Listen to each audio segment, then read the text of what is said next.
Bienvenue sur F1 ITV pour ce Grand Prix de Malaisie, le dernier du nom malheureusement, puisqu'on ne retournera pas à Sepang l'année prochaine, Ziv peut-être dans l'avenir, on ne sait jamais, parce que la F1 est quand même en train de changer. Mais bon, là on a eu un beau Grand Prix, on n'a pas eu l'habituelle pluie de mousson pour pimenter la course, mais quelque part, on n'en avait pas besoin parce que, voilà, on a quand même eu un beau vainqueur et un dénouement et voilà, quelques belles bagarres sur la piste. Oui, on a eu un magnifique vainqueur, hein, Pierre Verstappen. Il nous épate depuis quelques saisons déjà, hein, il n'a que 20 ans et ça fait chaque Grand Prix qu'on est épaté par ses qualités. Et là, il les a toutes montrées, hein, donc il a dominé son sujet. Il nous a réservé la surprise du week-end parce qu'on ne s'attendait pas que sur un circuit si rapide qu'il domine de la sorte, et il a fait magnifique vainqueur. C'est vrai que Verstappen, alors on sait que c'est un prodige, mais il a quand même une saison très difficile, beaucoup d'abandons, on l'a senti parfois un peu fébrile, en tout cas très, très frustré, et puis là, il décroche une victoire magnifique parce que il est allé la chercher, hein. Le dépassement sur Hamilton, c'est vraiment très, très incisif. On constate par exemple que Daniel Ricciardo a été incapable d'en faire autant. Il a mis plus de temps à doubler Bottas. Et alors Ricciardo, avec son grand sourire d'Australien qu'on aime bien, a fait le grand seigneur après les qualifs en disant à Max, ben voilà, hein, un demi-dixième de seconde, c'est mon cadeau d'anniversaire. Ben c'est un cadeau d'anniversaire qui coûte cher parce que du coup, on a vu que voilà, les positions en piste, Ricciardo n'a pas pu revendiquer éventuellement même la deuxième marche, ne fût-ce que la deuxième marche du podium.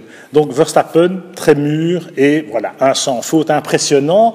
Et il a 20 ans depuis hier, enfin avant-hier, inutile de dire qu'il y en aura d'autres, hein, des victoires de Verstappen. Oui, et d'autant plus que son seul point faible, rappelle-toi, l'année passée, c'était les qualifs. Ricciardo se qualifiait souvent devant lui. Eh bien, cette année, les statistiques sont en sa faveur, 11 à 4 en sa faveur. Donc, il a pris de l'ascendant sur Ricciardo, et c'est pas peu dire, parce que Ricciardo est vraiment formidable. Il est aussi capable de devenir champion du monde.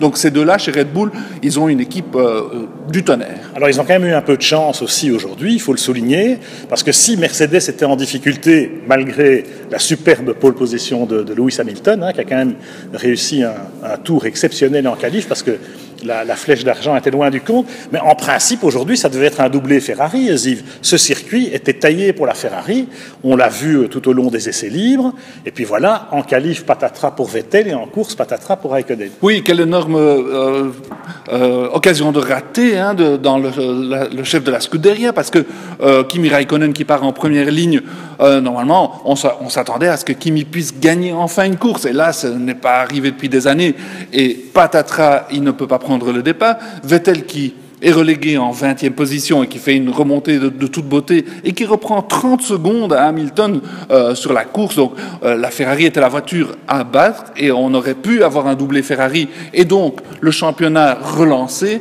Maintenant Hamilton a 37 points d'avance, ça va être difficile, mais on sent un malaise chez Mercedes, la voiture ne marche pas et ça ne tourne pas rond. Espérons pour eux qu'ils vont trouver la raison de cette contre-performance, parce que Suzuka, c'est dans quelques jours. Oui, alors Ferrari, franchement, c'est vrai qu'ils avaient les moyens de faire premier et deuxième. La seule chose, c'est que Kimi, quand même, il fait pas la pole position, alors que la voiture, elle est la plus rapide. Hein, on l'a vu tout au long des essais.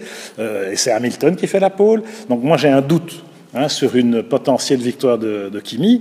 Et puis Vettel, ok. Alors le problème de la fiabilité des Ferrari, parce que il nous parle de turbo, il nous parle de problèmes électriques. Non, c'est pas le moteur, etc. Enfin, on se rend compte quand même qu'on approche de la fin de saison. Il reste quand même 5 grands prix. Ils sont au bout de leur quota, hein, de moteurs ou d'accessoires, et on se demande dans quelle mesure c'est pas sur la fiabilité que Ferrari va peut-être perdre le championnat, alors qu'en performance pure, pour l'instant, c'est Mercedes qui est un peu sur le back-foot, comme on dit, parce qu'on les sent effectivement un peu paumés dans cette fameuse fenêtre d'exploitation des pneumatiques, Ziv. Alors, la Malaisie, c'est peut-être un cas un peu particulier parce que la chaleur est telle et l'influence des températures est telle.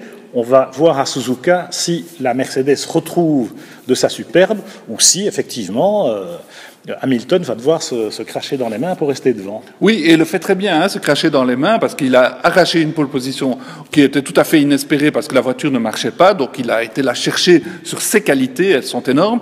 Et puis en course également, donc on n'a pas vu son coéquipier à matériel égal, on n'a pas vu Bottas émerger du tout, il était tout à fait perdu, il termine à 1 minute, donc c'est Hamilton lui-même et tout seul qui est allé chercher cette deuxième place, et alors on pense vraiment à cette immense occasion de rater de Ferrari, parce qu'ils ont la meilleure voiture pour l'instant, et à Singapour, les pilotes eux-mêmes se sont tirés une balle dans le pied. Là, c'est la fiabilité qui fait défaut. La Scuderia n'a qu'à s'en prendre à elle-même. C'est vrai. Alors, on a eu quelques belles occasions, mais quand même bien saisies, comme par exemple Stoffel Vandoorne, qui réédite sa 7e place de Singapour, mais cette fois à la régulière et surtout en dominant Fernando Alonso. Alors là, chapeau Stoffel, parce qu'il monte en puissance, il prend confiance. La McLaren, on sent que là aussi, ça commence à bien marcher. Le châssis est vissé par terre, le moteur progresse, même si on sait que le divorce est proche. Bon, on va à Suzuka, évidemment, où là, Honda, même s'ils ont un peu levé le pied sur le développement, ils espèrent pouvoir briller encore.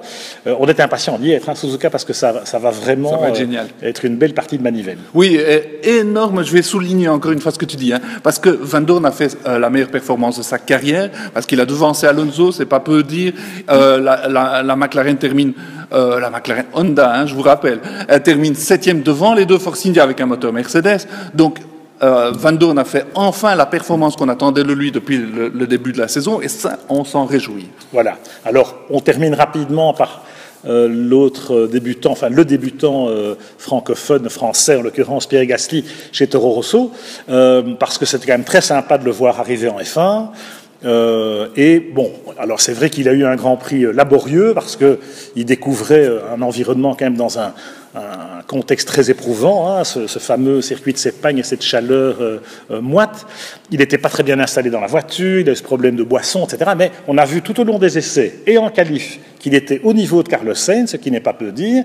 Et en course, bon, il est au moins, il est allé au bout du Grand Prix, et je pense qu'à Suzuka, on verra de quel bois il se chauffe. Oui, il a besoin de kilomètres, il a fait vraiment une très, très belle performance aux essais. En Q1, il devance Carlos Sainz, en Q2, il n'est qu'à 1/10, donc c'est génial, sur un circuit comme Sepang. Maintenant, en course, a-t-il rempli son contrat? Tout à fait. A-t-il fait oublier Fiat? Pas encore, seulement le potentiel est là, et si on lui donne des kilomètres, moi je suis sûr qu'il fera le boulot. C'est marrant, parce que moi, Kiat, j'avais déjà oublié.